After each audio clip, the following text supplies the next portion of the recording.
Parlons maintenant de l'évaluation du tronc cérébral à travers le FRPB. Alors, ce qui est important de comprendre lorsqu'on parle d'évaluation en neurologie fonctionnelle, c'est uniquement bien connaître sa neuroanatomie et les appliquer sur le terrain.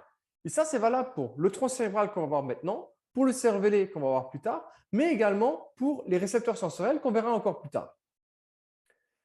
La première étape d'analyse et d'évaluation du tronc cérébral à travers le FRPB, c'est l'anamnèse.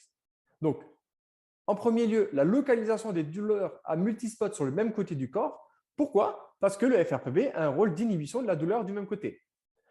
Les problèmes gastro-intestinaux, des troubles de sommeil, des dérèglements hormonaux, un déficit immunitaire, des troubles des fonctions sexuelles, le stress, des mains et des pieds froids, de l'anxiété, dépression, etc.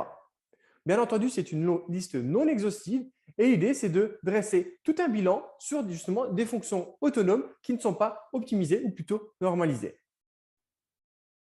La deuxième étape d'analyse est la marche. Donc, si vous nous suivez avec Labo et vous avez pu vous en rendre compte avec Labo Introduction RNP, c'est que la marche est un élément central dans notre outil d'évaluation et d'analyse. Au niveau des critères primaires, on aura une rotation interne du membre supérieur et une rotation externe du membre inférieur. Pourquoi? Parce que le FRPE, tout simplement, il a un rôle d'activation des extenseurs au-dessus de T6 et des fléchisseurs en dessous de T6. Donc, si je me prends, moi, en exemple, debout, c'est la même chose lorsque je serai en dynamique, lors de la marche ou dans le mouvement. Donc, debout, simplement, j'ai la position des mains, des bras et des épaules et des jambes bien droites.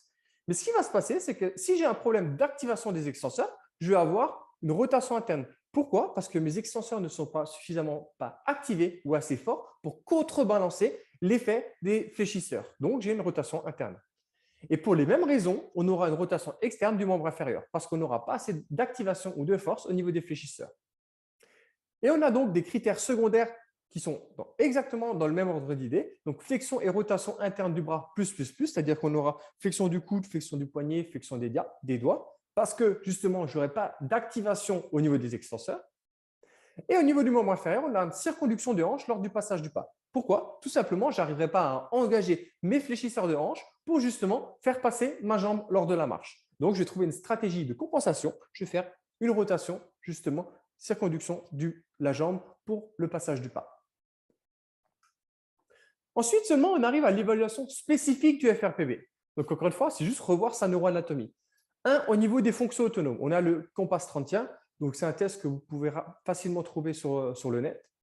On aura le temps de recapillarisation sanguine. Donc, simplement, le test, c'est on a les deux doigts. On vient appuyer, donc ça devient blanc et ensuite ça devient rouge, recapillarisation sanguine.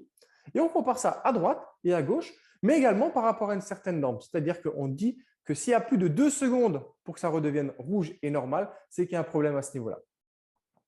On pourra également mesurer et comparer la pression sanguine, la fréquence cardiaque, l'oxymétrie de pouls, la désaturation du rouge de l'œil.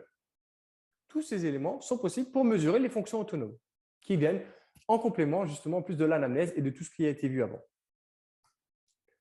Ensuite, au niveau musculaire, donc de par son rôle d'activation au niveau du tonus, on aura, s'il y a un problème de FRPB, une faiblesse musculaire des muscles postérieurs et donc des extenseurs au-dessus de T6, donc deltoïde, triceps, radialis, muscle supinateur, l'extenseur commun du poignet, extenseur commun des doigts, et une faiblesse musculaire des muscles antérieurs, fléchisseurs, en dessous de T6, fléchisseur de hanche, tibial antérieur, par exemple. Donc là, simplement, on peut faire des testings musculaires de force ou d'endurance au choix. Ensuite, on aura la posture qui en découle donc du tonus. Au niveau du haut du corps, pour les mêmes raisons qu'on a toujours dit avant, on aura une épaule plus basse, rotation interne de l'épaule, flexion du coude, rotation interne de l'avant-bras, flexion du poignet et flexion du doigt. Et au bas du corps, on aura une rotation externe de hanche et une rotation interne du tibia pour venir contrebalancer ça. Et on finit cette partie évaluation par les nerfs crâniens et c'est pour ça qu'on a pris beaucoup de temps pour les développer tout à l'heure. Alors, ce qu'il faut bien comprendre, c'est que les nerfs crâniens, donc encore une fois, il y a 12 paires, il y en aura dans le tronc à droite, il y en aura dans le tronc à gauche. Il y aura une vidéo juste après qui va suivre pour l'évaluation de chacun des nerfs. Donc, l'idée, c'est de passer l'évaluation de chacun des nerfs qui peuvent venir confirmer un problème au niveau du FRPB. Voilà, cette partie évaluation, elle se termine. Donc, l'idée maintenant, c'est d'arriver à l'entraînement de sorte à améliorer justement la fonctionnalité de ce tronc cérébral.